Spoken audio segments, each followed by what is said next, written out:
Mr. President, dear Jaakko, friend, colleague, Excellencies, ladies and gentlemen, first of all, I take objection to the suggestion, which I think anybody who knows me understands is impossible, that I would provide the official remarks to anything.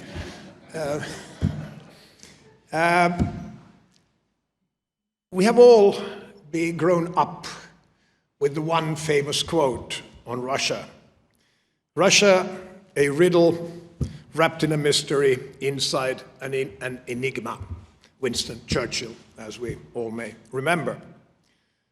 I would like to contrast that with a quote by our president, a very recent one, where he said that the masks are now off.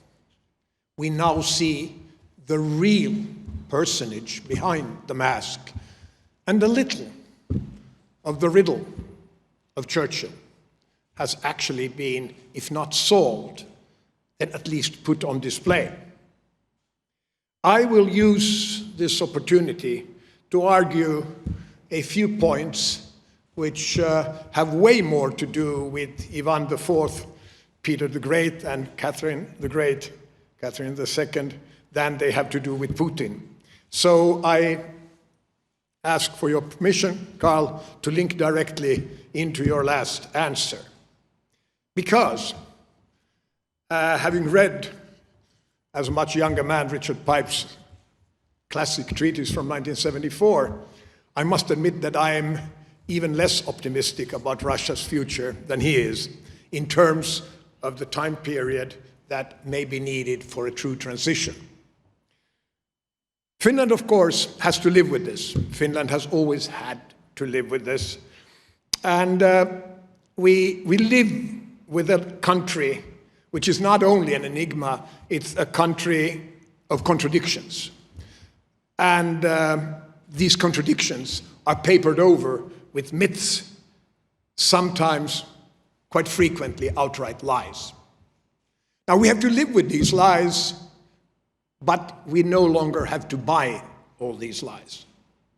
We can realize that masks are off, and some of the lies have been displayed as being exactly that, lies. Because Russia is not a European country. It has never been a European country, and for all the efforts of Peter the Great, the construction of Petersburg, it has never become a European country. Having said that, I feel a strong need in front of so many senior members of the Finnish foreign policy establishment to try to explain this argument just a little more. Let me start by making a simple empirical observation. Over the last 300 years, a little depending on the definition, there are 5 or 6 constitutional transfers of power in Russia. To quote Mikhail Speransky, I think it was, regicide is our form of government and servitude our way of life. That is to a large extent still true in Russia. Now, the interesting question to me is, why is though this? The distance to Moscow is not that great. Why is there such an apparent divide between the values that we subscribe to and that are inherent in the European Union and the values that seem once again to reign in Moscow? Being trained an economist, I like to look at sort of fundamental economic aspects. And what I'd like to do is point to 2 fundamental things about Russia. And when I speak about Russia, I speak about Muscovy Russia, the Moscow Russia, after the Kievan Russian had moved away. There are 2 very important aspects of the Muscovite Russia. First of all, the lack of natural borders. Russia has never had natural borders in any important direction. And secondly, Russia has always been endowed with very cheap, low productive land. That is the amount, the yield on the land of Muscovite Russia, and this is where it's important that I'm not talking about Ukraine, has always been very low. This has made Russia different from Europe, Western Europe, we might say. And it has had a number of profound implications on what Russia is even today. First of all, it has produced a constant sense of insecurity. Russia has always been insecure. To quote Catherine II, Catherine the Great, "I have no way to defend my borders but to expand them." That is still true of Russia. It was true in Stalin's thinking in 1939, and it has always been there in Stalin's thinking in 1944 and 1945, and it has always been there. Now, this way of defending Russia by creating a defense zone so incredibly deep that it will actually stand in the place of natural defensible borders has of course also produced a false sense of greatness or superpower status. It has created a country which is so vast, Carl, like you said, 11 time zones, that it must be a superpower. Yet, the size of the Russian economy is no bigger than the Italian economy. That is one of the most fundamental contradictions about Russia, because the insecurity has always pushed it to push its borders further and further away from Moscow. Turning to the governance side of this, the lack of an opportunity to develop an independent countervailing force to the central monarchy, the lack of an economic basis on which to build an independent landed aristocracy that would stand up to the central power to create the certain balance, or at least a countervailing power, which is so crucial in the history of all Western countries, most obviously in Sweden and England. That opportunity never arose in Russia. What there was of original land ownership, land rights, property rights, and associated aristocracy was wiped out by the Mongol invasion in the 13th, 14th, and into the 15th century. And it was never re-established. Instead, Peter the Great, well, starting during Ivan IV's reign, but Peter the Great reinstituted a service aristocracy with no significant rights of independence in relation to the Tsar, after which every single Tsar recreated his own aristocracy in servitude to himself. And as a consequence, the very countervailing power, the balance of power on which the Swedish, English, and most European democracies today rest, never existed in Russia. And this brings me to my fourth conclusion. This is the very reason why autocracy, incomparably more complete autocracy than we have ever seen in Western Europe, is the rule of the day, the reality of the Russian country and state. It was reality in the late 17th century during Peter the Great. It is still reality today. Now, this takes us to a further lie with which we have learned to live and think, and that is that Russia is a military superpower. Let me be even more dramatic. I see several commanders of our armed forces, and I see other high-ranking militaries here, and therefore I know that I'm sort of walking into a trap when I'm saying that is not a correct reading of history. That is not to say that Russia would not be a nuclear superpower, which makes it so incredibly, immeasurably dangerous. But it is not and never has been a true military superpower. That is part of the Russian myth, which has become doctrine. Borodino was never a victory. It was actually a defeat. The war against Napoleon was never won by Russian brilliance. It was won by General Winter. Stalingrad was never a great Russian victory. It was won again by General Winter, combined with an outrageous stupidity on the part of the German dictator who refused his marshals to withdraw Paulus's Sixth Army. The only reason why the great patriotic war became great was that no other general than Field Marshal than Chulkov had the right to as mindlessly and immorally use manpower as he did. Out of the 30 million Russians killed in the Second World War, probably about half were killed by Russian military tactics. This is why Finland's and Swedish NATO membership is such an important thing. I will not go into that at any length, except to say one point which I think needs to be said and which I've said before. We will become members of NATO, I'm sure, and I think it's very, very important. But I also think it's actually a bit more important for NATO to have particularly Finland as a member than it is for Finland to be a member of NATO.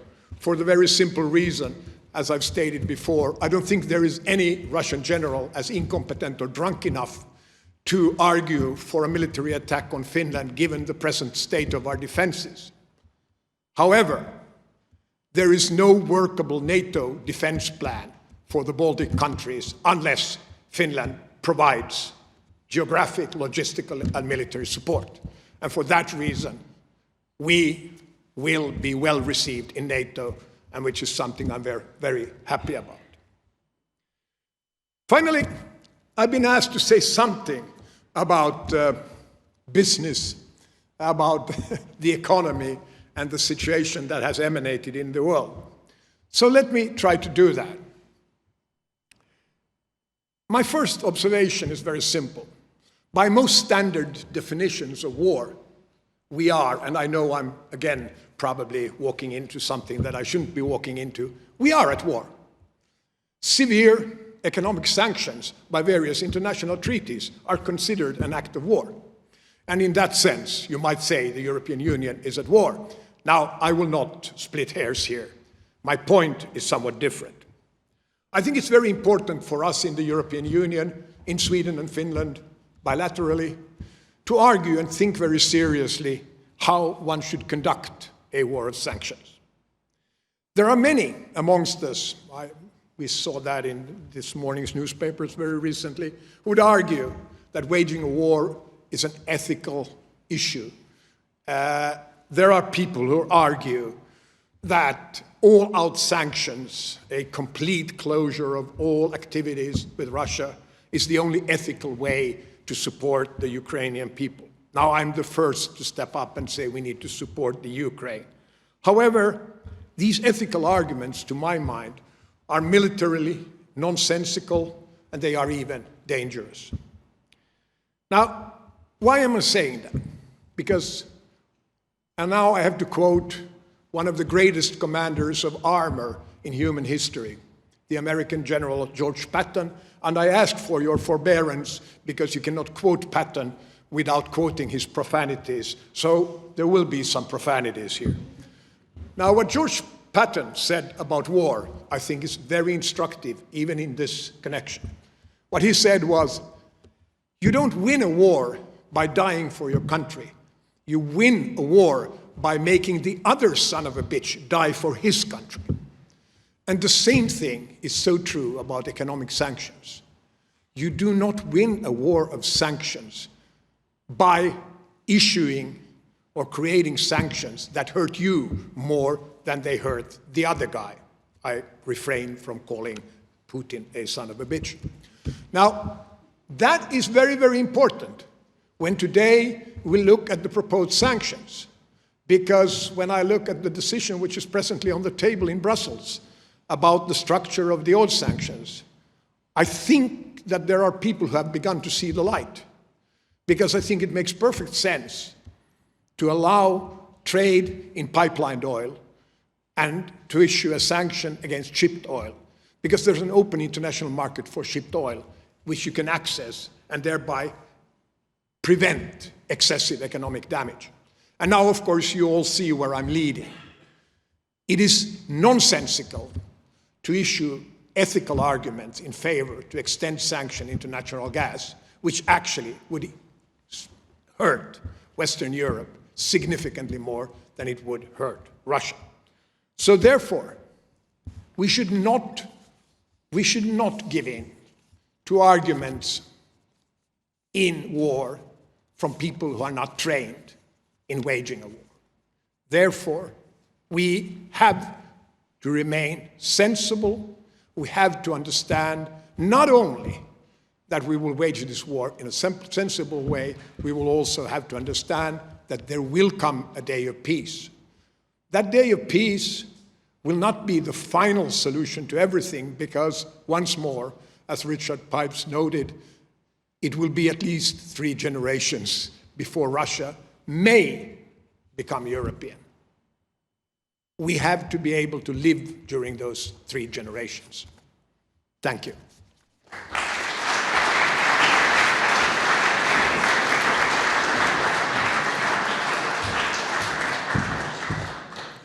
Thank you so much, Dr. Wahlroos. And sorry for calling your remarks official. They were certainly thought-provoking, and therefore I think we might take a question or two, if you allow.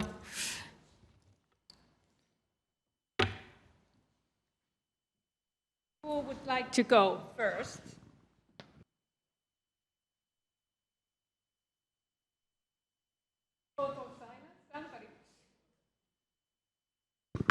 My name is Timo Harakka. Thank you for both of you, Mr. Bildt and Dr. Wahlroos, for your insights.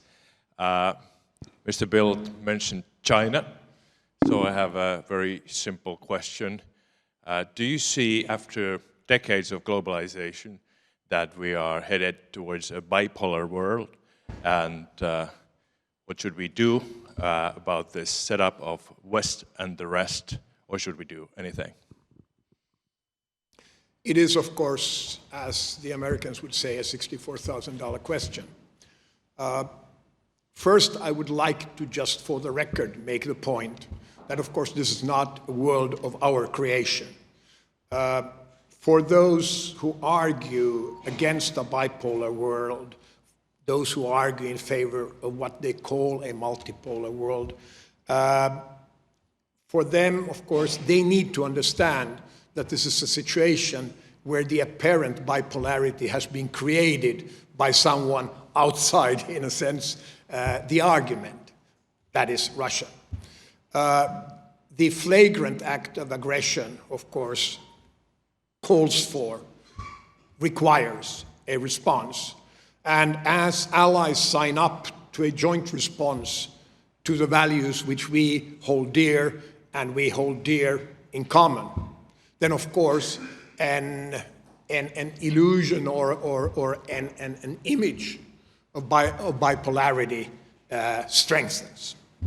Now, if we go beyond this obvious observation, and we go to Carl Bildt's brief comments on China, we of course realize that even today it's not a bipolar world, because the Pacific theater is, although integrated into global politics, a somewhat different issue, because it's primarily an issue between America and China, whereas we are, again, in a sense, we have 2 other poles now acting on the European Sea. I think we would all love to see a vibrant multipolar world. But if you have had the privilege to listen to one of the greatest analysts of multipolarity, Dr. Kissinger, and read some of his treatises on the pre-1914 world, you realize that extensive bipolarity is not without its complications. It will necessarily become a world of complex treaties, some of which will be overlapping and which will be misinterpreted, and as we saw in 1914, may sort of result in a catastrophe. So if this is a confused answer, it's because I think, at least I am somewhat confused on this issue. I think everybody is a bit confused on it. I think it's important to note that I see no obvious push on the part of any of the people that are working with these problems in leadership positions in Europe today to try to push for bipolarity as such. Quite the opposite. I think there is a strong force, a strong feeling in Europe that we should not push in that direction. We should try to strive for multipolarity, but the world, sadly, is one where, at least for the moment, this is where we are. Thank you.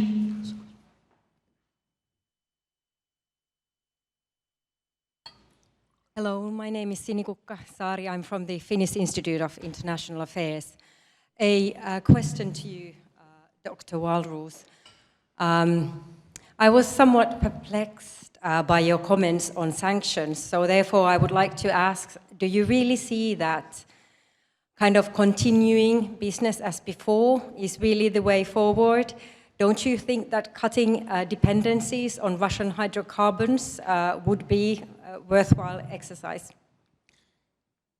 I'm not sure if you sort of really got my point. My point was the classical pattern point. And the classical pattern point is that you should wage war in a sensible and efficient way.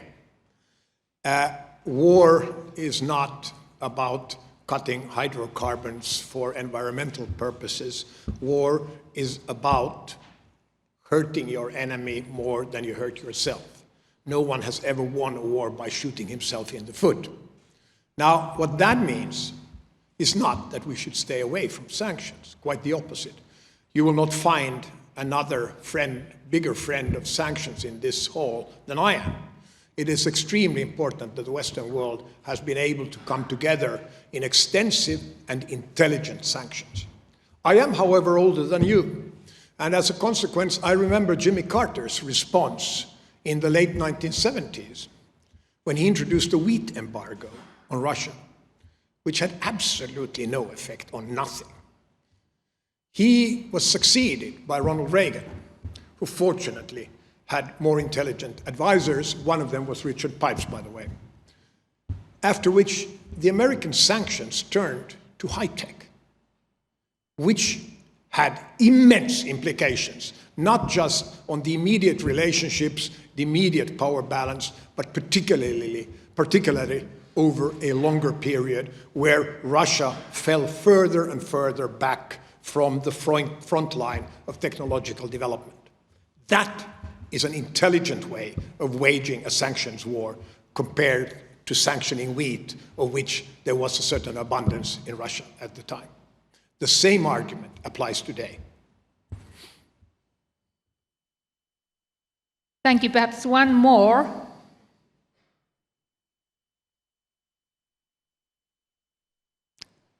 If not, then we will thank you again, and very much useful clarification as well on the sanctions. Thank you.